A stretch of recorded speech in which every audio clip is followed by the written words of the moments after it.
পরমাণু প্রকল্প নিয়ে যুক্তরাষ্ট্রের সঙ্গে একরকম স্নায়ুযুদ্ধ চলছে ইরানের।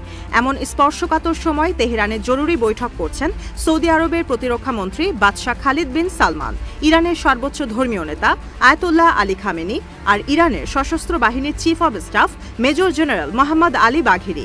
তবে কি যুক্তরাষ্ট্র আর ইসরায়েলের বিরুদ্ধে জোট বাঁধছে মধ্যপ্রাচ্যের শক্তিধর দেশ সৌদি আরব আর ইরান? মধ্যপ্রাচ্যে শান্তি প্রতিষ্ঠায় তবে কি তেহরান আর রিয়াদ একযোগে হামলা চালানোর পরিকল্পনা করছে ইসরায়েলে? যুক্তরাষ্ট্র কি আর মিত্র থাকছে না সৌদি আরবের? এত প্রশ্নই ঘুরপাক খাচ্ছে নানা মহলে। সেই বিষয়ে বিস্তারিত জানা না গেলেও দুই দেশ যে সামরিক খাত উন্নয়নে যৌথভাবে কাজ করতে চায় তা সৌদি প্রতিনিধির ইরান সফরে স্পষ্ট। তেহরানে এসে ইসলামিক প্রজাতন্ত্রের সর্বোচ্চ ধর্মীয় নেতা আয়াতুল্লাহ আলী খামেনির সঙ্গে সৌদি প্রতিরক্ষা মন্ত্রী বাদশাহ খালিদ বিন সালমানের বৈঠক দিচ্ছে সেই বার্তাই। এই বৈঠকে খামেনি বলেছেন, ইরান আর সৌদি আরবের সম্পর্ক উন্নয়ন দুই দেশের জন্যই ভালো বার্তা আনবে। ইসলামিক প্রজাতন্ত্র এই বিষয়ে সৌদি আরবকে সহযোগিতা করবে।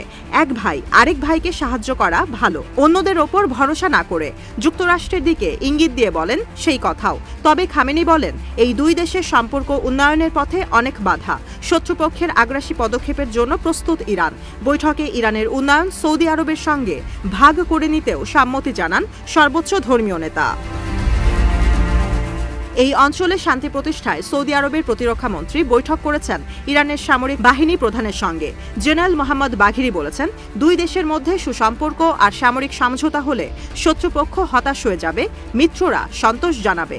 2024 সালে ভারত মহাসাগরে নৌ মহড়ায় অংশগ্রহণের জন্য সৌদি আরবকে ধন্যবাদ জানান বাঘেরি। ভারত মহাসাগরে সেই মহড়ায় অংশ নিয়েছিল ইরান, রাশিয়া আর ওমান। পরিদর্শনে ছিল সৌদি আরব, ভারত, থাইল্যান্ড, পাকিস্তান, কাতার ও বাংলাদেশের প্রতিনিধি দল। বাঘেরি বলেন, ইরানের নীতি পার্শ্ববর্তী দেশগুলোর সঙ্গে সম্পর্ক উন্নয়ন। যৌথভাবে দুই দেশের সেনাবাহিনীর সক্ষমতা বাড়লে এই অঞ্চলের অন্যান্য দেশের নিরাপত্তা সংকট কমবে। উদ্বেগ প্রকাশ করে সশস্ত্র বাহিনী প্রধান বলেন, এই অঞ্চলের ভূরাজনীতি এখন জটিল অবস্থায় আছে। ইহুদিবাদী দখলদার ইসরায়েল মুসলিম বিশ্বের শান্তি নষ্ট করছে, সহায়তা করছে যুক্তরাষ্ট্র। পুরো অঞ্চলে সংঘাত ছড়িয়ে দিয়েছে ইসরায়েল, যা শক্ত হাতে প্রতিহত করতে হবে।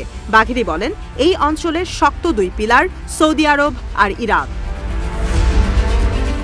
দুই দেশের সম্পর্ক উন্নয়ন মানে এই অঞ্চলের নিরাপত্তা নিশ্চিতে বড় পদক্ষেপ।